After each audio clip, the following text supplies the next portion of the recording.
മഹാലക്ഷ്മി കണ്ടില്ലല്ലോ ദൈവമേ.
മഹാലക്ഷ്മി,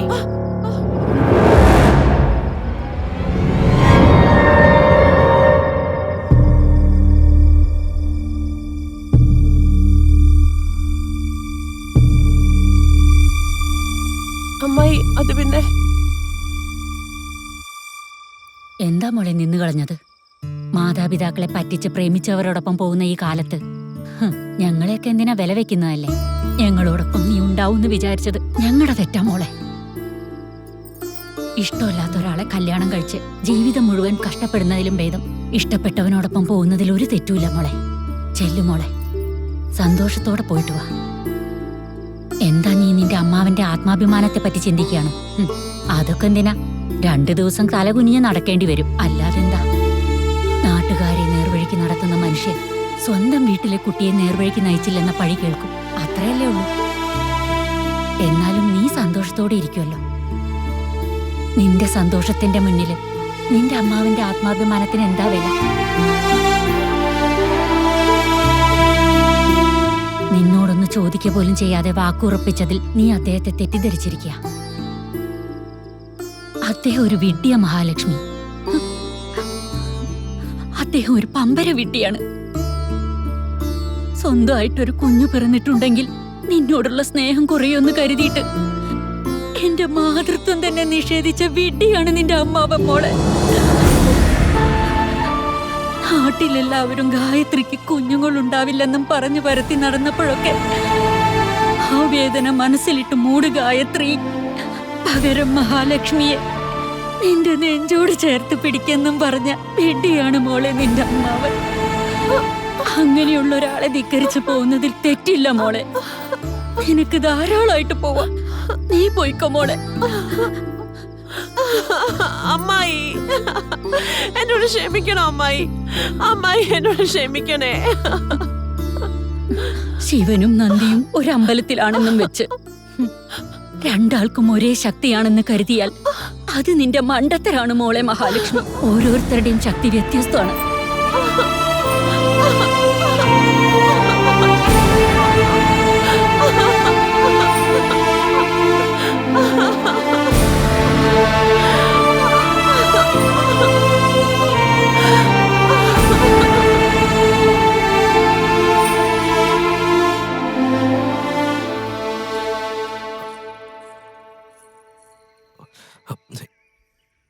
എന്ത് പറ്റി മഹാലക്ഷ്മി? രാത്രി മൊത്തവും ഞാൻ എന്ത് വിഷമിച്ചെന്നറിയാവോ? വാ പോവാം. എന്നെ മറന്നേക്കൂ രാജ.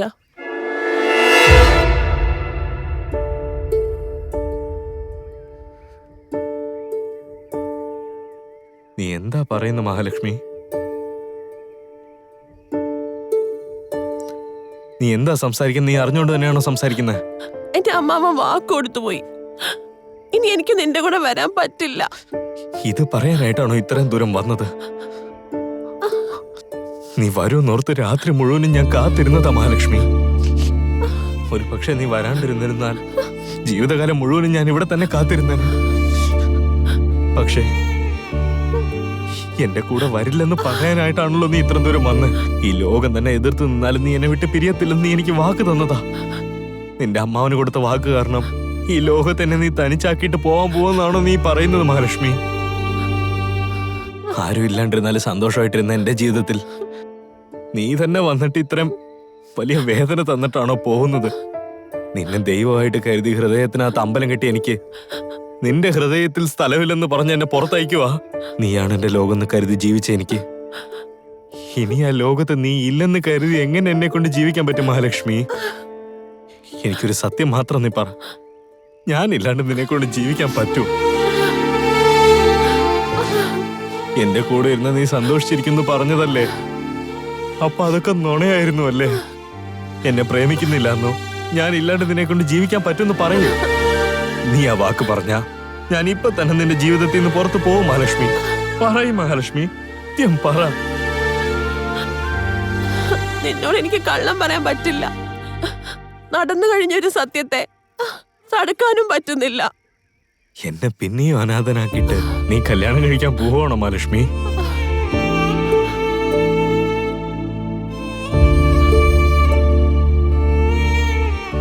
അച്ഛന്റെ അമ്മയുടെ സ്നേഹം ഇല്ലാണ്ട് ജീവിക്കാൻ ഞാൻ കുറെ കഷ്ടപ്പെട്ടതാ. പക്ഷെ നീ ഇല്ലാണ്ട് ഞാൻ എങ്ങനെ ജീവിക്കാൻ പോകുന്നു? പേടിയായിട്ടുണ്ട് എനിക്ക്. പോകുന്നതിന് മുമ്പായിട്ട് ഞാൻ എങ്ങനെ ജീവിക്കണ്ടെന്ന് എനിക്ക് പറഞ്ഞു തന്നിട്ട് പോ.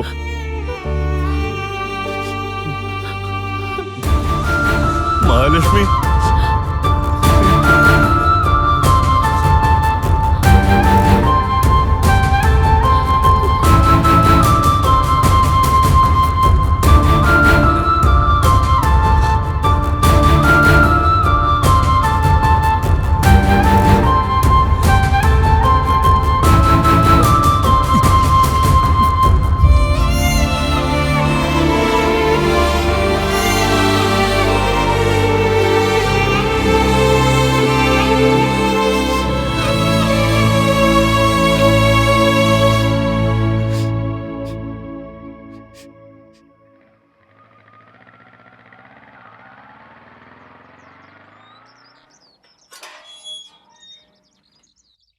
എന്താ രാജ ഇങ്ങോട്ടേക്ക് വന്നത്?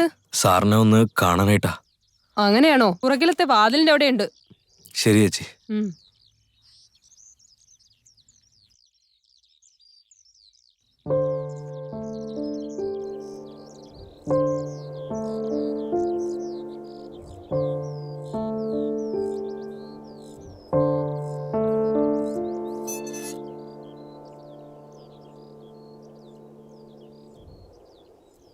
എന്താടാ ലക്ഷ്മണ, ചെയ്യാനുള്ള പണിയൊക്കെ വിട്ടിട്ട് നീ എങ്ങോട്ടായി പോകുന്നേ? ചെന്ന പണിയെല്ലാം തീർക്കടാ.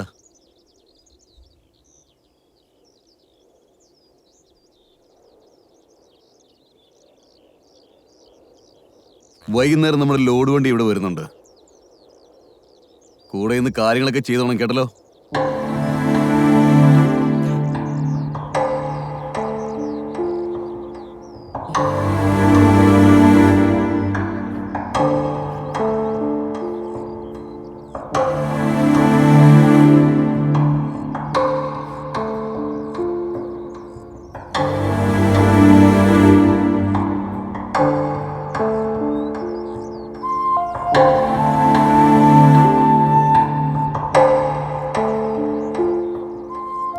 മുതലാളി, ഇന്ന് ഞാൻ വരാൻ കുറച്ച് ലേറ്റായി. അപ്പോഴേക്ക് നിങ്ങൾ രാജയെ ജോലിക്കെടുത്തോ?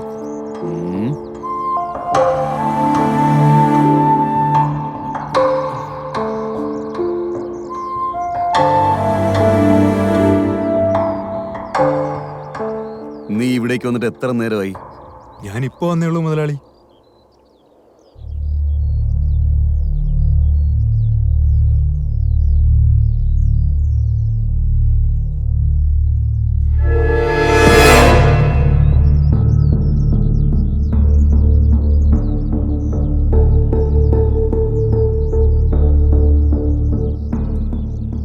നിക്ക് രാജ, എന്തോ പറയാൻ വന്നിട്ട് നീ ആരോടൊന്നും പറയാതെ പോവുകയാണല്ലോ.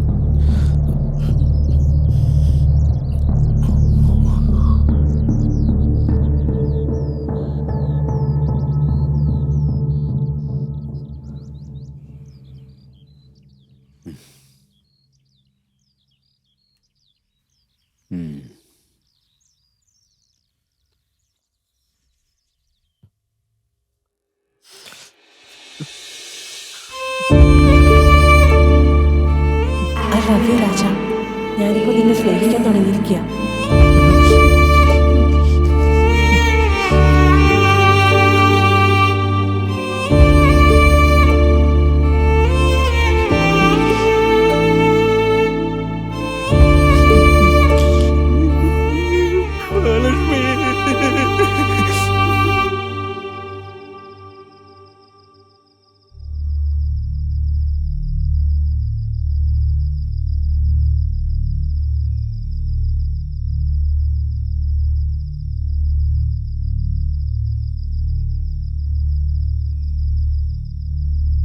എന്താ നിങ്ങൾ ഊണ് കഴിക്കാൻ വരാത്ത? വിശക്കുന്നില്ല ഗായത്രി. വിശപ്പില്ലാഞ്ഞിട്ടോ അതോ ഇല്ലെന്ന് നടിക്കുന്നതോ? ചില ചോദ്യങ്ങൾക്കൊന്നും ഉത്തരമില്ല ഗായത്രി. നിങ്ങളുടെ മനസാക്ഷിക്കെങ്കിലും അതിനുള്ള ഉത്തരം അറിയൂ. ഉം.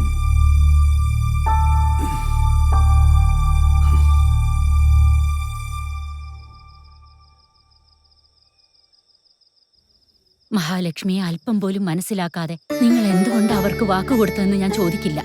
മഹാലക്ഷ്മിയെ എന്തിനാ അവനെ കൊണ്ട് കല്യാണം കഴിപ്പിക്കുന്നതെന്നും ചോദിക്കില്ല. ഒന്നും ചോദിക്കില്ല. സ്നേഹിച്ച മകളെക്കാളും നിങ്ങൾ ചെയ്തു കൊടുത്ത സത്യമാണ് പ്രധാനം. അതും ഞാൻ നിങ്ങളോട് ചോദിക്കില്ല. പക്ഷെ ഒരു കാര്യം മാത്രം എനിക്കറിയണം. ഇഷ്ടമില്ലാത്തവനെ കല്യാണം കഴിച്ച് ശത്രുവിന്റെ വീട്ടിൽ കഷ്ടപ്പെട്ടുകൊണ്ടിരിക്കുന്ന മകളെപ്പറ്റി നിങ്ങൾക്ക് ഓർക്കാൻ പറ്റുന്നുണ്ടോ? എല്ലാവർക്കും നീതി നൽകുന്ന അമ്മാവൻ എനിക്ക് മാത്രം എന്തുകൊണ്ട് അമ്മായി നീതി നൽകാത്തതെന്ന് ചോദിച്ചാ അവൾക്ക് ഞാൻ എന്തു മറുപടിയാ കൊടുക്കേണ്ടത്? മരുമകളായി കാണാതെ സ്വന്തം മോളെ പോലെ കരുതി എന്റെ മോളുടെ ജീവിതം എന്തിനാ ഇങ്ങനെ പണയപ്പെടുത്തുന്നതെന്ന് ചോദിക്കാൻ എനിക്ക് ആഗ്രഹമുണ്ട്.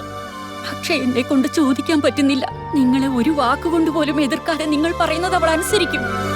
അതുപോലും നിങ്ങൾ അവളെ പഠിപ്പിച്ച സംസ്കാരമാണ്. നമുക്ക് എന്തു പറ്റിയാലും മറ്റുള്ളവർക്കൊന്നും സംഭവിക്കരുതെന്ന് കരുതുന്ന നിങ്ങളുടെ മനസ്സ് ഇപ്പൊ എങ്ങോട്ട് പോയി? എന്റെ ഒരു ചോദ്യത്തിനും നിങ്ങളുടെ കയ്യിൽ ഉത്തരം ഉണ്ടാവില്ലെന്ന് എനിക്കറിയാം. ഓരോ ദിവസവും അവൾ ഒഴുക്കുന്ന കണ്ണീരിന് പകരമായി നിങ്ങളുടെ മനസ്സാക്ഷി നിങ്ങളെ ചോദ്യം ചെയ്യും.